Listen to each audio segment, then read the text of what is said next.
Video देखने से पहले मेरी एक अपील है कि आप ये वीडियो पूरा देखिएगा और समझिएगा कि दिल्ली दंगे क्या है।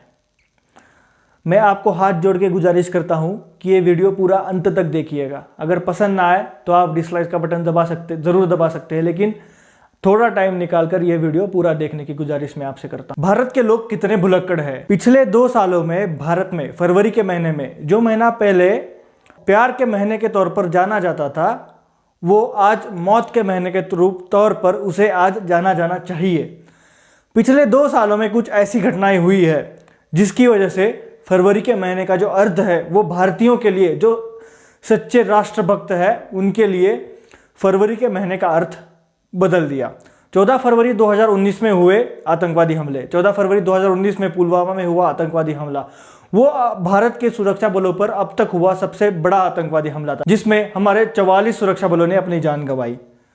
और उसी के 1 साल बाद में 23, 24 और 25 फरवरी में पूर्वोत्तर दिल्ली में हुए दंगे, उन दंगों में 53 लोगों ने अपनी जान गंवाई।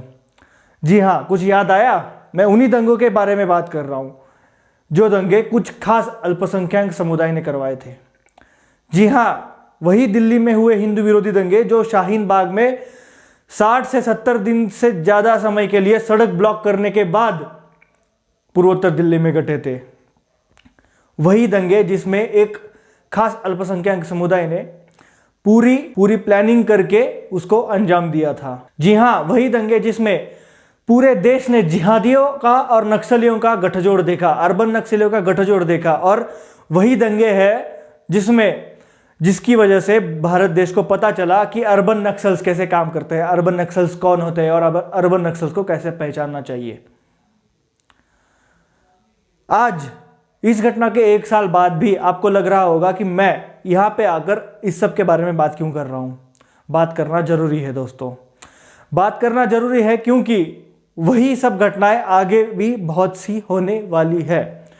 ये मैं पहले ही बता दूं, वीडियो के पहले ही बता दूं, आगे आने वाले सालों में ऐसी घटनाएं आपको बहुत सी देखने को मिलेगी। उसी के एक उदाहरण के तौर पर आपने 26 जनवरी पर लाल किले पे हुई हिंसा देखी, जिसमें जिहादी थे, जिसमें नक्सली थे और जिसमें खालिस्तानी भी थे।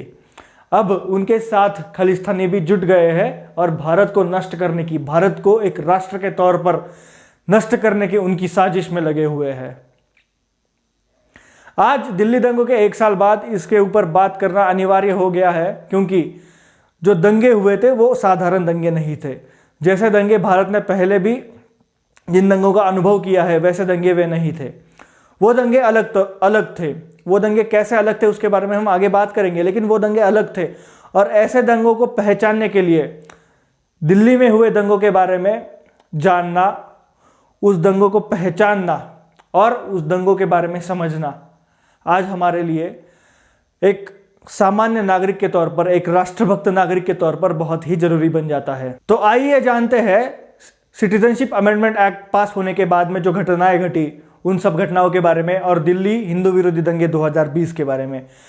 इस सारी घटनाओं पर एक वीडियो सीरीज लेकर मैं आ रहा हूं, जिसका ये पहला पार्ट होगा और इसमें हम बात करेंगे विचारधारा, लेफ्ट हो या फिर जिहादी या फिर खालिस्तानी, जिसकी चर्चा आज होनी चाहिए। उन सब को सिर्फ एक बात है वो मायने रखती है, वो है आइडियोलॉजी, और उसी के ऊपर वो काम करते हैं। तो किस तरीके से एक ये जो आइडियोलॉजी है वो काम करती है और किस तरीके से एक नेता विरोध, एक पार्टी विरोध लोगों को राष्ट्र विरोधी बना रहा है, उसके बारे में भी बात करनी आज जरूरी है। तो दिल्ली दंगों की पार्श्वभूमि के बारे में आज हम इस वीडियो में बात करेंगे। बने रहिए हमारे साथ, देखते रहिए व्यूज विद वेदांत।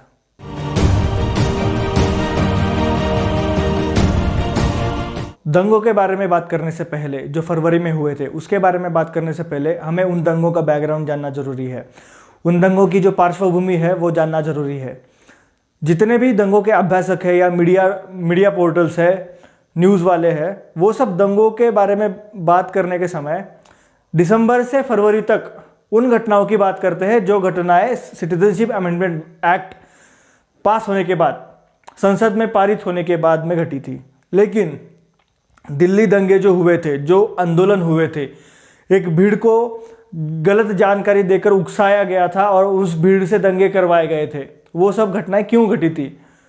तो तो सरल रूप से अगर इसका उत्तर कोई पूछता है तो उसे हम बता सकते हैं कि वो एक गुस्सा था। गुस्सा किसका था? सिटीजनशिप अमेंडमेंट एक्ट का? जी नहीं, वो गुस्सा था ट्रिपल तलाक बिल के पास होने का। वो गुस्सा था कश्मीर भारत में पूर्ण रूप से शामिल होने का। वो गुस्सा था कश्मीर से 370 और 35 से हटने का। वो गुस्सा था कश्मीर के अलग कानून, कश्मीर का अलग झंडा खत्म होने का। वो गुस्सा था सुप्रीम कोर्ट के राम मंदिर के ऊपर दिए गए वर्डिक्ट का। वो गुस्सा था सुप्रीम कोर्ट ने जो सालों पुराना राम मंदिर का विवाद था वो एक अच्छे मोड़ पर लाकर खत्म कर दिया, और अच्छे मोड़ पर लाकर जो सही उसका निष्कर्ष निकलना चाहिए वो निष्कर्ष सुप्रीम कोर्ट ने निकाल के देश के सामने रखा उसका। और यही सब गुस्सा जो दबा के रखा हुआ था इन लोगों ने, जो देश विरोधी लोग हैं, जो वामपंथी है, जो जिहादी है, उन लोगों ने अपने अंदर दबा के रखा था, वो गुस्सा उन्होंने सीएए के नाम पर निकाला। और उसके अंतिम दिनों में हमने दिल्ली दंगे देखे। तो दिल्ली दंगों के कुछ मुद्दों पर बात करते हैं कि दिल्ली दंगों को जानना क्यों जरूरी है, दिल्ली दंगों को समझना क्यों जरूरी है, आम नागरिक किस तरीके से हम उन दंगों के तरफ देख सकते हैं। स्टडीज जो है, जो रिसर्च है, जो रिपोर्ट बनाई गई है, वो सारी रिपोर्टें क्या कहती है, सबके बारे में बात करते हैं। सबसे पहला मुद्दा, दिल्ली दंगे वो कोई सामान्य दंगे नहीं थे। जैसे दंगे भारत में पहले भी हो चुके हैं वैसे दंगे वो नहीं थे। दिल्ली दंगे मतलब भारत ने पहली बार गृह युद्ध जैसी परिस्थिति का अनुभव किया था। भारत ने अर्बन वॉर की परिस्थिति का अनुभव पहली बार किया था। ऐसा मैं क्यों कह रहा हूं? तो भारत में दंगे कई सालों से चलते आ रहे हैं। कई समाज के किसी दो वर्गों में दंगे भारत में होते रहे। उन दंगों में पत्थर, ईंट, लठ या तलवार का इस्तेमाल ज्यादा से ज्यादा किया जाता था। लेकिन ये दिल्ली दंगे थे जिसमें पूरी 2 से 3 महीने की प्लानिंग, उससे भी पुरानी प्लानिंग होगी, लेकिन रिपोर्ट के मुताबिक 2 से 3 महीने की प्लानिंग करके महिलाओं को और बच्चों को आगे करके उनके घर के मर्द पीछे दंगों की प्लानिंग कर रहे थे। किस तरीके से बड़े बड़े संगठन, बड़े बड़े जिहादी और वामपंथी संगठन इसके पीछे लगे हुए थे। वो कोई दंगा नहीं था, वो एक साजिश थी, वो एक षड्यंत्र था जो देश के खिलाफ रचा गया था और जिसको जिहादियों ने और नक्सलियों ने साथ मिलकर अंजाम दिया था। ये दंगे मतलब एक स्ट्रेटेजिकल वॉरफेयर था जिसको अंजाम popular front of India PFI, जो एक जिहादी इस्लामिक संगठन है, उसने लेफ्ट विंग एक्सट्रीमिज्म के साथ मिलकर, जो कि वामपंथी कट्टरपंथी विचारधारा के लोग हैं, उनके साथ मिलकर उन्होंने अंजाम दिया था। एक टेक्निक जो ISIS सीरिया में हमेशा से यूज करता आ रहा है अमेरिकन फोर्सेस के खिलाफ, वो टेक्निक मतलब बच्चों को और औरतों को आगे करके पीछे उनके आड़ में युद्ध करना। वो टेक्निक भारत ने पहली बार उस टेक्निक का अनुभव इन दंगों में किया। इन दंगों में भारत ने यह भी देखा कि किस तरीके से मीडिया के लोग, किस तरीके से न्यूज के कुछ एंकर्स, किस तरीके से खास विचारधारा को फॉलो करने वाले इन्फ्लुएंसर्स, किस तरीके से सेलिब्रिटीज जो एक खास विचारधारा को फॉलो करते हैं या फिर खास विचारधारा से उनको पैसा मिलता है, उन्होंने इन दंगों का पूरी तरीके से यूज किया है एक सोशल अनरेस्ट पैदा करने के लिए, एक सामाजिक जो वातावरण है उसको दूषित करने के लिए। इन घटनाओं का, इन प्रोटेस्ट का, इन आंदोलनों का जो यूज है उन सेलिब्रिटीज ने किया है, उन न्यूज वालों ने किया है, उन एंकर्स ने किया है। तो उन्होंने किस तरीके से एक नैरेटिव सेट करने की कोशिश की, क्योंकि अगर कोई इन्फ्लुएंसर है उसको अगर सोशल मीडिया पर लोग फॉलो करते हैं और सोशल मीडिया पर वो गलत जानकारी फैलाता है तो लोग उसको सच मानते हैं। और इसी घटना का गलत फायदा इन सेलिब्रिटीज ने, इन एंकर्स ने, इन न्यूज वालों ने लिया और अपने तरफ से अपने हिसाब से नैरेटिव बिल्ड करने की कोशिश की। और नैरेटिव बिल्ड करके जो सोशल अनरेस्ट है वो पैदा करने की कोशिश इन पूरे आंदोलन के काल में हुई। इसे देखकर, इन सब आंदोलन की वजह से और दंगों की वजह से पूरे देश को यह पता चला कि जो जिहादी है और जो लेफ्ट वाले हैं, जो वामपंथी है, उनको सिर्फ और सिर्फ अपनी आइडियोलॉजी मायने रखती है, उनको दूसरी कोई बात मायने नहीं लगती। अगर आप उनके आइडियोलॉजी के तहत चलते हैं तो वो आपको स्वीकार करेंगे, नहीं तो वो आपको रास्ते से हटा देंगे। इस आंदोलन का, इन दंगों का दूसरा मुद्दा मतलब इन दंगों में भारत की जो पुरानी फॉल्ट लाइन है, भारत की जो एक समाज की पुरानी फॉल्ट लाइन है, उसका इस्तेमाल किया गया, जो कि हिंदू वर्सेस मुस्लिम। उसका इस्तेमाल पूरे जोरों शोरों से किया। जैसा कि मैंने पहले कहा, वो एक गुस्सा था, ये आंदोलन, ये दंगे मतलब एक गुस्सा था, जिस गुस्से को सीएए ने एक ट्रिगर दिया। सीएए को एक ट्रिगर की तरह इस्तेमाल करके इस गुस्से को बाहर निकाला गया। जैसे ही सिटीजनशिप अमेंडमेंट बिल संसद में पास हुआ, संसद में पास होने के बाद में उस बिल को लेकर भारत के मुस्लिमों में भय पैदा किया गया और उनके भय का इस्तेमाल करके उनको सड़कों पर उतारा गया। उनको सड़कों पर उतार के भीड़ इकट्ठा की गई, भीड़ को बाद में उकसाया गया और भीड़ को उकसा कर आंदोलन किया गया। पैसे से हो, कुछ लालच देकर हो, या फिर उनको गलत जानकारी देकर, फेक न्यूज़ फैलाकर, उनको ये कहकर कि आपको देश से निकाल देंगे, आपको देश में नहीं रहने देंगे, ये हिंदू राष्ट्र बन जाएगा, भारत के सारे मुस्लिम डिटेंशन सेंटर में जाएंगे, डिटेंशन कैंप्स में जाएंगे, वहाँ पर उनकी बद से बदतर हालत में उनको रहना पड़ेगा। ऐसी ऐसी बातें कहकर, और ये बातें कई लोग, ऐसे लोगों ने नहीं कही जिनका समाज में कोई इन्फ्लुएंस नहीं है, या फिर सड़क पर चलने वाले मुस्लिमों ने नहीं कही है, ऐसी बातें कही है कई राजनीतिक नेताओं ने, ऐसी बातें कही है कई सेलिब्रिटीज़ ने, सेलिब्रिटीज़ के नाम भी लूँगा मैं आगे जाकर। और ऐसे कई लोगों ने ऐसी बातें, गलत बातें फैलाकर भीड़ को उकसाने का काम किया है और इसी मुस्लिमों के भय का वापर करके इन दंगों को अंजाम दिया गया। सीएए के विरोध के नाम पर भारत में कई जगहों पर आंदोलन हुए। वो ऐसे आंदोलन थे जहां पर कई दिनों तक लोग सड़क जाम कर बैठे रहे, सड़क जाम कर वो इस बिल का विरोध करते रहे। और उसी आंदोलन की जगह पर जो लोग थे, जो वहां पर बैठे हुए लोग थे, उनको रेडिकलाइज किया गया। औरतों को और बच्चों को ब्रेन वॉश किया गया भारत सरकार के खिलाफ, हिंदुओं के खिलाफ और सुरक्षा बलों और पुलिस के खिलाफ। और उसी का नतीजा, जहां जहां दिल्ली में और भारत में दूसरी जगह पर दंगे हुए, वहां पर औरतों को आगे करके पुलिस पर हमले हुए। कांस्टेबल रतन लाल, आईबी ऑफिसर अंकित शर्मा, और गुजरात में अहमदाबाद में हुए पुलिस पर हमले, यूपी में हुए पुलिस पर हमले, या फिर बेंगलुरु में हुए पुलिस पर हमले, वो सारे हमले जिसमें औरतें हमेशा आगे दिखती है। वो औरतें कौन से समुदाय से है वो अलग बताने की जरूरत नहीं है, लेकिन हर जगह पर औरतें आगे दिखी। वो ऐसे क्यों दिखी? क्योंकि आंदोलन की जगह पर उन औरतों को, उन बच्चों को रेडिकलाइज किया गया। कई ऐसे बच्चों के वीडियो आए जहां पर बच्चे रेडिकलाइज माइंड से बात करते हुए देखे, जैसे हिंदुओं को काट देंगे, काफिरों को काट देंगे, या फिर मोदी को मार देंगे। इस तरीके से कई स्लोगन बच्चों के मुंह से गवाए गए। शाहीन बाग का आंदोलन एक ऐसा आंदोलन था जिसकी फंडिंग एक जिहादी इस्लामिस्ट ऑर्गेनाइजेशन ने करी थी, जिसका जिक्र मैंने पहले भी किया है, PFI, popular front of India. Popular front of India एक ऐसा ऑर्गेनाइजेशन है जिसके ऊपर आरोप है कि वो आईएसआईएस के साथ मिलकर, आईएसआईएस मतलब Islamic state in Iraq and Syria, जो कि एक वर्ल्ड टॉप टेररिस्ट ऑर्गेनाइजेशन है, उसके साथ मिलकर केरल में रिक्रूटमेंट करने का आरोप पहले ही पीएफआई पर लगा हुआ है। और उसके बाद में कई करोड़ों रुपए की फंडिंग आखाती देशों से पीएफआई ने शाहीन बाग आंदोलन के लिए ली थी, और उसी फंडिंग का इस्तेमाल बाद में राइटिंग स्ट्रक्चर, जो दंगों के लिए एक स्ट्रक्चर खड़ा करने के लिए और दंगों को अंजाम देने के लिए बाद में किया गया था। इन दंगों का तीसरा और सबसे बड़ा मुद्दा है कि ये दंगे दूसरे दंगों से अलग थे। ये बात मैंने पहले भी कही है, लेकिन इसके बारे में अभी डिटेल से बात करेंगे। तो ये दंगे दूसरे दंगों से अलग क्यों थे? वो दंगे दूसरे दंगों से अलग थे क्योंकि उसमें वही तकनीक का इस्तेमाल किया गया था जिस तकनीक का इस्तेमाल आईएसआईएस ने पहले ही सीरिया और इराक में अमेरिकन फोर्सेस के खिलाफ किया है। ये दंगे, ये आंदोलन मतलब एक प्रयोग था, जिस प्रयोग के तहत भारत की जनता का, मीडिया का, पुलिस का, सुरक्षा बलों का ध्यान सड़कों पर लगाकर उन आंदोलन की आड़ में पीछे राइटिंग स्ट्रक्चर खड़ा करना, राइटिंग की प्लानिंग करना, दंगों की प्लानिंग करना, जो बड़े बड़े स्ट्रक्चर्स है वो खड़ा करना, उनका जमावड़ा करना और उनको एक स्ट्रेटेजी के तहत लगाना, उसकी ट्रेनिंग देना, वो सब काम किए गए। ये दंगे अलग थे क्योंकि इन दंगों में माओवादियों की, जो सेंट्रल इंडिया में जो माओवादी अपनी टेक्निक इस्तेमाल करते हैं कि एक जगह पर अपनी एक मूवमेंट चलाना और दूसरी जगह पर अटैक करना, उसी तकनीक का इस्तेमाल इन दंगों में किया गया। जब पुलिस का ध्यान, सुरक्षा बलों का ध्यान, मीडिया का ध्यान सड़कों पर था, तब पीछे दंगों की प्लानिंग हो रही थी। ये दंगे अलग थे क्योंकि इन दंगों में जो हथियार इस्तेमाल किए गए थे वो बहुत ही खतरनाक थे। क्या इसमें पत्थर, क्या इसमें रॉकेट लॉन्चर्स, बम वगैरह इस्तेमाल किए गए थे जो कि मिलिट्री इस्तेमाल करती है? नहीं।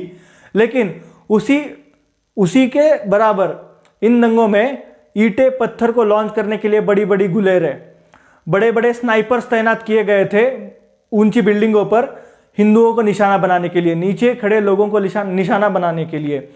पेट्रोल बम्स का इस्तेमाल किया गया था, एसिड बम का इस्तेमाल किया गया था, पन्नियों में एसिड भर के रखा गया था, कांच की बोतलों में पेट्रोल भर के रखा गया था। पहले ही स्क्रैप मार्केट से बड़े बड़े कैरेट, जो कि खाली कांच की बोतलें होती है, उसके कैरेट लाए गए थे, उसमें पेट्रोल भरकर, उसमें एसिड भरकर ऊपर से बड़े बड़े गुलेरों से उसको फेंका जा रहा था। बंदूकों का इस्तेमाल इन दंगों में किया गया, इन दंगों में ड्रिल मशीन्स का इस्तेमाल किया गया, इन दंगों में टायर का इस्तेमाल किया गया। मतलब नॉर्मल दंगों से जिसमें तलवारों का, ईंटों का, पत्थरों का, लठ का इस्तेमाल होता है, उसके अलावा इसमें एक पूरे प्लानिंग के तहत बड़े बड़े मशीन्स का यूज करके, जो कि सिंपल मशीन्स थी, उसका यूज करके इन दंगों को अंजाम दिया गया। इसीलिए ये दंगे अलग थे। ये दंगे अलग थे क्योंकि जिस तरीके से टेररिस्ट एक लॉन्च पैड यूज करते हैं अपने टेररिस्ट को भेजने के लिए, या फिर अपने टेररिस्ट को लॉन्च करने के लिए, या फिर उनको ट्रेन करने के लिए, उसी तरीके से लॉन्च पैड इस दंगों में यूज किया गया।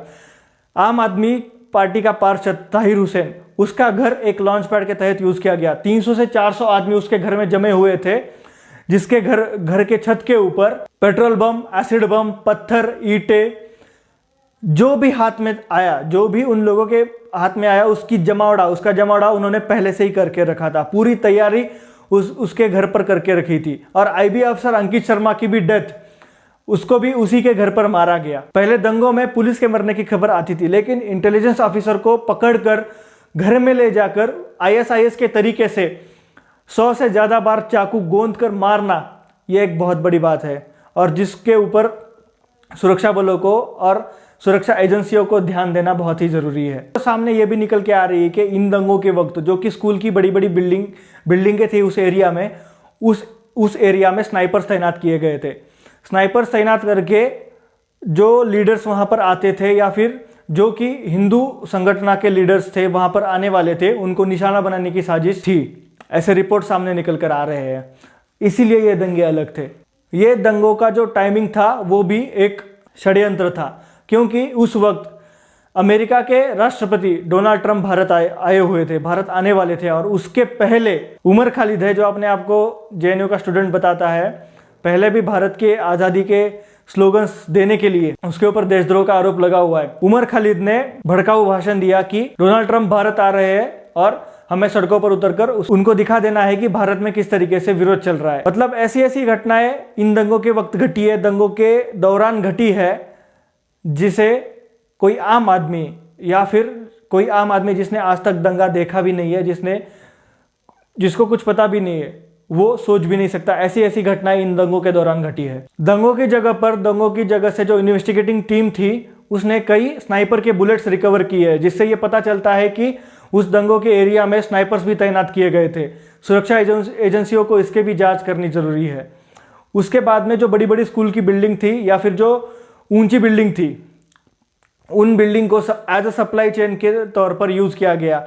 वहां से बड़ी बड़ी लोहे की चेन लगाई गई, जिसको as a supply chain use किया जा सके, और जहां पर भी पत्थरों की, ईंटों की, एसिड बम की या पेट्रोल बम की कमतरता होती थी, वहां पर वो जल्द से जल्द भेजा जा सके। उन चैनों का यूज करके, मतलब जिस तरीके से पूरे एक सोफिस्टिकेटेड प्लानिंग के तरीके से इन दंगों को अंजाम दिया गया था। इन दंगों को अगर हम जान लेते हैं, पहचान लेते हैं, तो एक गृह युद्ध की तैयारी कैसे की जाती है, इसके बारे में भी हम आगे पहचान सकते हैं। ये दंगे इतने खतरनाक थे, ये दंगे इतने अलग थे कि इन दंगों की जगह से पत्थरें, ईंटें तो बरामद की गई है, लेकिन उसके साथ साथ ही क्रूड बम थे, वो क्रूड बम भी कई जगहों से हस्तगत किए गए हैं। और आखिरी और सबसे मेन जो मुद्दा है जिसके ऊपर बात करना जरूरी है, वो है इकोसिस्टम।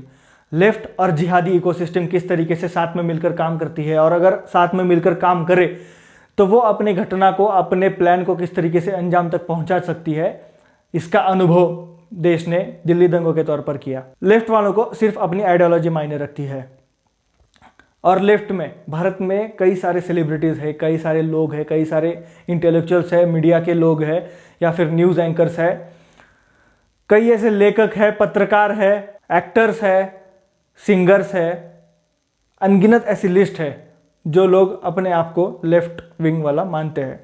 और उनका काम यही होता है कि जो भी देश के अच्छे के लिए काम करता है, जो भी देश का भला चाहता है, उसका विरोध करना। और दिल्ली दंगों के तौर पर हमने यही सब देखा। JNU, जामिया मिलिया इस्लामिया, अलीगढ़ मुस्लिम यूनिवर्सिटी या फिर दिल्ली यूनिवर्सिटी, इसमें से कई ऐसे छात्र हैं जो अपने आप को प्रोग्रेसिव बताते हैं, लेकिन प्रोग्रेसिव के साथ साथ ही वो देश विरोधी भी बन गए हैं। JNU में हुई हिंसा, जामिया मिलिया में हुई हिंसा इसी का उदाहरण बताती है कि किस तरीके से बाहर आकर पुलिस पर हमला करना और बाद में लाइब्रेरी में जाकर छुप जाना, ये एक स्टूडेंट की हरकत नहीं हो सकती। भले लोग बाहर से आए हो, लेकिन बाहर से आए हुए लोगों को लाइब्रेरी के अंदर पनाह देने का काम जामिया के स्टूडेंट्स ने ही किया था। किस तरीके से उमर खालिद, शर्जिल इमाम, सफुरा जरगर या फिर बरका दत्त, रविश कुमार, अभिसार शर्मा जैसे पत्रकार, या फिर स्वरा भास्कर, जीशान सिद्दीकी, तापसी पन्नू, राघव जुएल, ऐसे कई सारी लिस्ट है। ऐसे कई लोग हैं जिन्होंने बहुत सारी गलत फहमियां फैलाने का काम इस आंदोलन के दौरान और दंगों के वक्त किया। तो किस तरीके से लेफ्ट इकोसिस्टम काम करता है, अगर कोई एक गलत काम करता है तो उसको बचाने के लिए पूरी पलटन आ जाती है। प्रशांत भूषण जैसे कई सारे वकील हैं जो इनको बचाने के लिए आगे आ जाते हैं।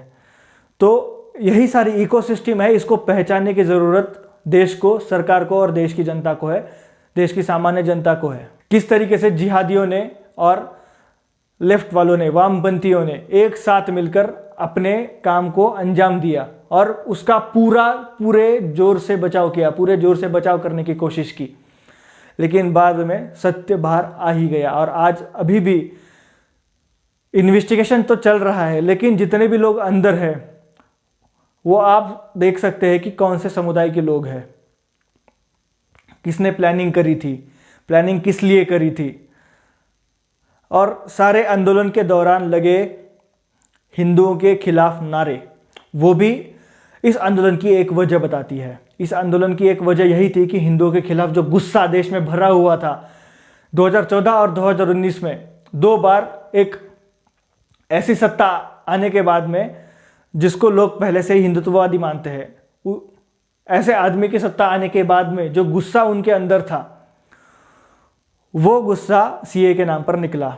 और किस तरीके से हिंदुओं से आज़ादी, हिंदू तेरी कब्र खुदेगी, या फिर हम देख लेंगे, तेरा मेरा रिश्ता क्या, ला इलाहा इल्लल्लाह, स्वस्तिक का चिन्ह लगा के उसके ऊपर नाजी का उसके साथ कंपेयर करना, ऐसी कई घटनाएं हैं, ऐसी कई सारी घटनाएं, फक हिंदू लिखना, ऐसी कई घटनाएं हुई है जिसको नकारा नहीं जा सकता, जिसको भूला नहीं जा सकता। भले कई लोग भूले होंगे, लेकिन इस वीडियो को देखकर तो कम से कम आप जाग जाइए। हमें इसका प्रतिकार करना बहुत ही जरूरी है। तो इस वीडियो में बस इतना ही। आगे आने वाले वीडियो में बात करेंगे कि दिसंबर में, जनवरी में और फरवरी में कौन सी ऐसी घटनाएं देश के कौन से हिस्सों में घटी है, जिसका बाद में रूपांतर जो है दिल्ली दंगों में हुआ है। सभी के बारे में बात करेंगे। वीडियो कैसा लगा आपको वो कमेंट सेक्शन में जरूर बताइए। चैनल को सब्सक्राइब कर दीजिए और बेल आइकन दबा दीजिए, तो आपको आने वाली वीडियो की नोटिफिकेशन जल्द से जल्द मिल जाएगी। वीडियो पूरा देखने के लिए आपका बहुत बहुत धन्यवाद। मिलते हैं आपको अगले वीडियो में, तब तक के लिए जय हिंद, जय श्री राम।